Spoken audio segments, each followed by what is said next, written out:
Welcome back to Our Issues Milwaukee. I'm your host, Andrea Williams.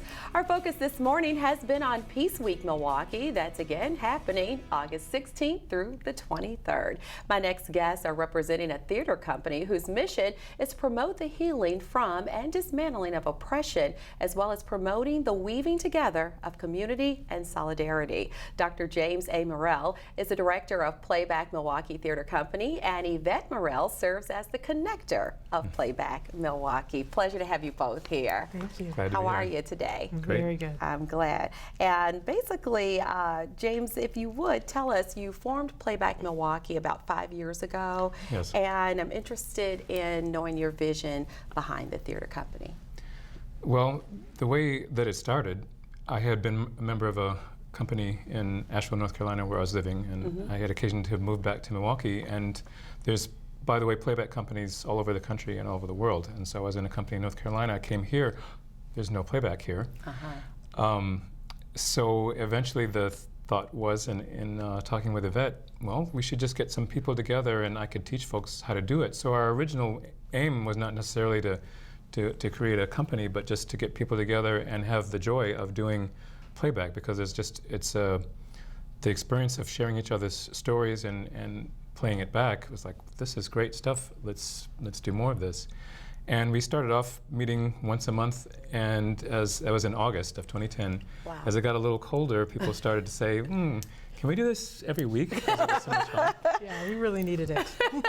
Yeah, something to do that was really engaging and enlivening. And many of the people that were already part of it were community activists, community-minded folks and artists in their own right. And so I said we started in August. By January, just kind of through our connections, we got a call from an organization who kind of heard something about us that says, I like that idea. Could you all come and do a program for us? And we got some money to pay you too. And we said, okay, that sounds great. Yeah. And it was a great experience. And people that were there, everybody there was connected with that organization, but they were part of other things too. And they said, maybe you can come and do that for our group. And just kind of through that organic process of people experiencing it and wanting to bring it to their group, that really essentially became our first season. About once a month, we were called to do some work, to work with an organization, to have people share stories, and as a way to connect with each other and build their connections as an organization, or working with a group where we were in the community and people getting to hear about each other's experience in the community. I said, well, if this keeps happening, let's build this and let's keep offering this as a heartfelt service to Milwaukee. And the rest, as they say, is history, right? That's right. That's right. Now, Doctor, you have a very impressive background. You hold a master's and doctoral degree in mathematical modeling, complex system theory. That in itself sounds very intriguing.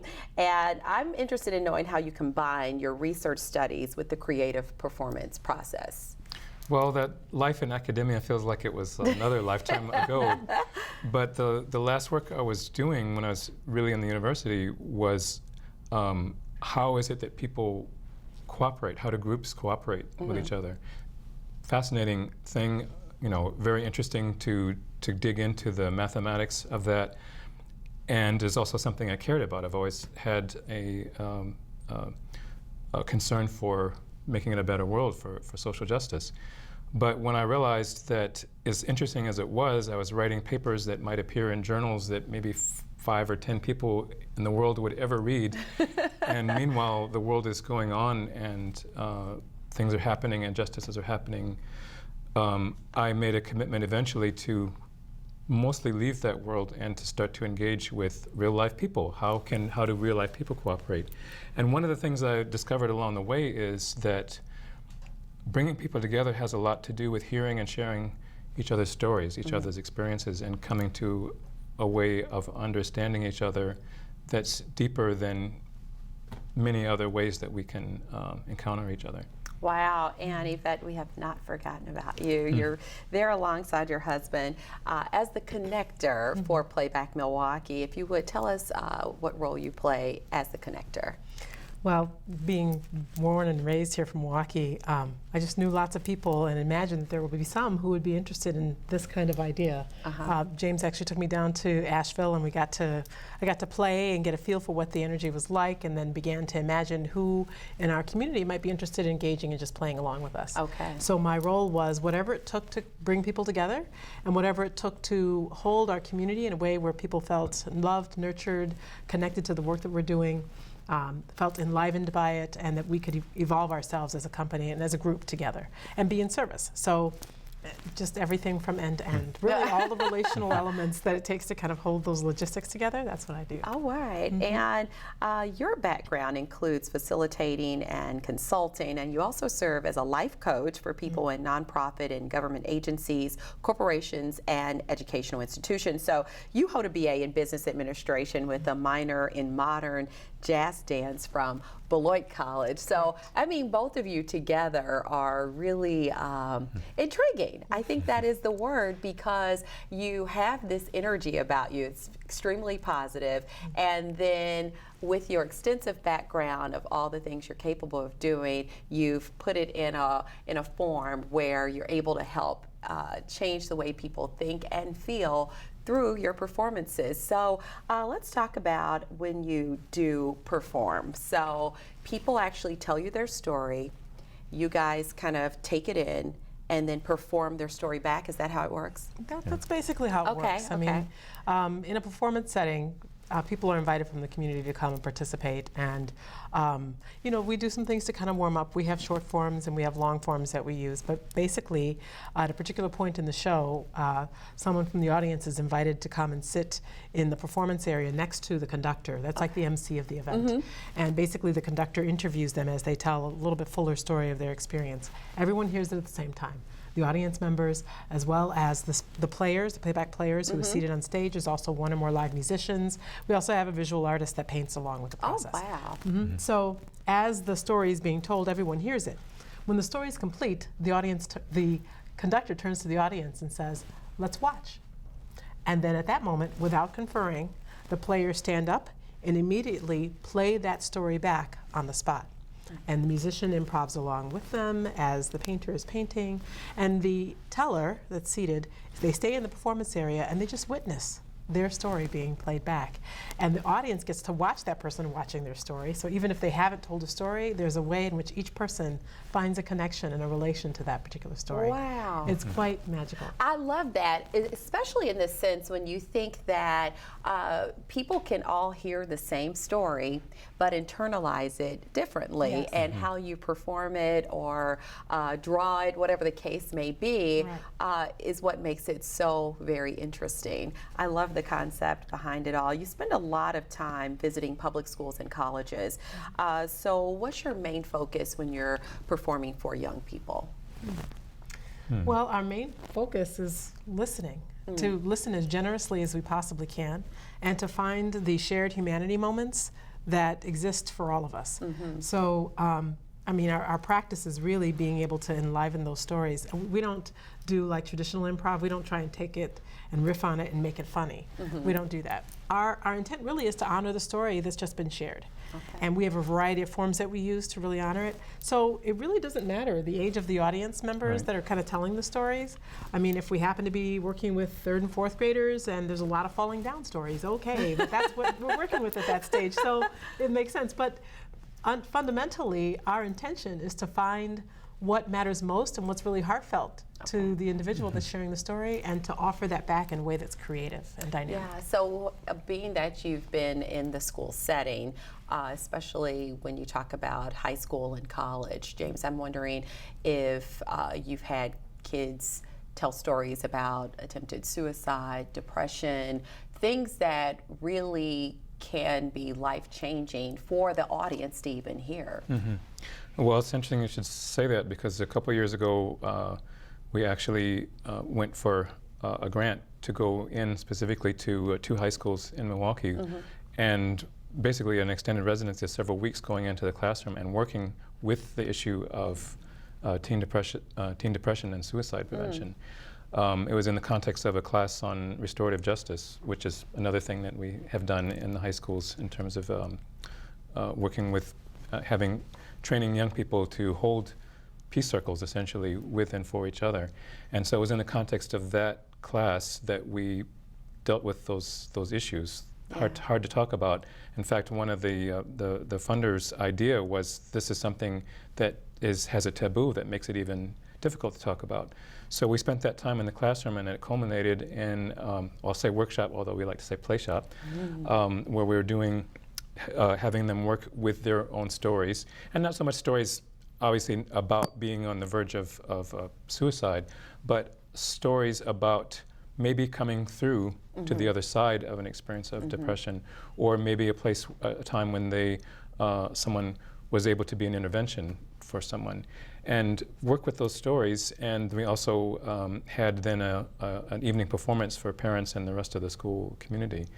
And it was a transformative experience for us, and I believe it was powerful for the young people. But we do a lot of work in the schools, especially earlier in the lifetime and the history of our company. Actually, these days we're more and more working with adult groups. People often think, well, this is great because it's about play, but adults need to play. Adults Absolutely. Hello? And I look at your pictures on your website, and you guys look like you're having so much fun. Everybody's got not just a smile, but it's kind of like an energy, and it really does transcend and transform through the pictures. You really can see and feel that excitement. But when you mention suicide amongst young people, it's the third leading cause of death for ages 10 to 24, and more teens die from suicide than cancer, heart disease, AIDS, and stroke combined. So a major subject there. And then depression, for some people, those feelings of sadness and unhappiness outweigh the feelings of joy, which you guys, like I just said, bring a lot of joy with your performance. Let's talk about your play shops, because you did mention that, and you opened that up to the public, right? Correct. Well, in addition to the work we might do with specific organizations and groups, schools, churches, we offer on a regular basis. At this point, it's about every other month. Just an open play shop that's open to anyone, the general public. We generally have it on a Sunday afternoon. Folks can come, and basically they get to play and do the same kind of things that we do as a theater company to warm ourselves up. Because you might imagine, well, what do you do if you rehearse? You don't do set plays, it's improv. What are you practicing? A lot of what we practice, what we do in practice, is what are called theater games, like different kinds of exercises that prepare you to do improv. And then by the end of it, we actually get to the place where we're sharing each other's stories and doing sort of a mini show, a little playback of each other's experiences. And people get a chance to try their hand at doing playback. So it's very participatory. If you come to a play shop, don't expect to be sitting in your chair. You're going to be up observing, and right? moving around and playing with us. Okay, so good fun. stuff. And I should give out your website address, playbackmilwaukee.com. That is where people are able to actually find out more information about everything that you do, maybe book you for their organization. Well, we have, like a lot of folks, our website is in dire need of update. Our best way actually to connect with us online is through our Facebook page, which is just Playback Milwaukee. Okay, on Facebook, and that's Facebook. easy to find. And you also have a phone number where people can call for more information as well. And it's at 414-975-7382. That's right. correct. Okay, sounds good to me. And quickly, we had mentioned earlier, and that's what the show really was all about, is the kicking off of Peace Week Milwaukee. And I'm interested in knowing how Playback Milwaukee Theater Company is supporting Peace Week. I've known Dina Eccles for a few years, met her through a mutual friend, and the work that she's doing along with others at Echo Valley Farm is amazing, and it's close to our hearts in terms of all the things that she described of being in ourselves, being in our hearts, finding and recovering our humanity, whether that's being in nature or wherever it is that we're being. We really vibe with that idea. So when we got wind of her inspiration to bring people together, and as she said, it's very much a collaborative effort. It's really a process. It's not just an event that's happening in this week. It was kind of a catalyzing these groups, some of which are already working together, but some of which don't know each other, and just the ferment that can come from kind of bringing that connection by, and some of it happens through the Peace Week website and Peace Week Facebook page. So I just want to say that Playback Milwaukee in particular we've been working with our theater company, and we've decided that we're going to support it on a lot of different levels. Our commitment is to really work specifically with organizations that have existing projects that are already going on. We'd like to partner, but there's something we're doing before, there's something we're doing after. There's something before is August 9th, it's We Are Water, and there's a Facebook page for that as well as a website. And then also the after is September 2nd. We're inviting people to come share their Milwaukee story with us, and that will be at Woodland Pattern. So you can find that information on Facebook as well. And meanwhile, we're encouraging all of our company members to check out the Peace Week website and just find something that you want to get To jump in on. Well, I thank you both so much for coming by. It's been a pleasure. Dr. James A. Morel is the director of Playback Milwaukee Theater Company, and his beautiful wife, Yvette, serves as the connector for Playback Milwaukee. For more information on anything we've discussed today, again, you can go to their Facebook page at Playback Milwaukee or call 414-975-7382. That's going to do it for today's show. I'm your host, Andrea Williams. As always, I thank you for watching, and I hope you join us again next week as we take another look at our issues, Milwaukee. Have a great day.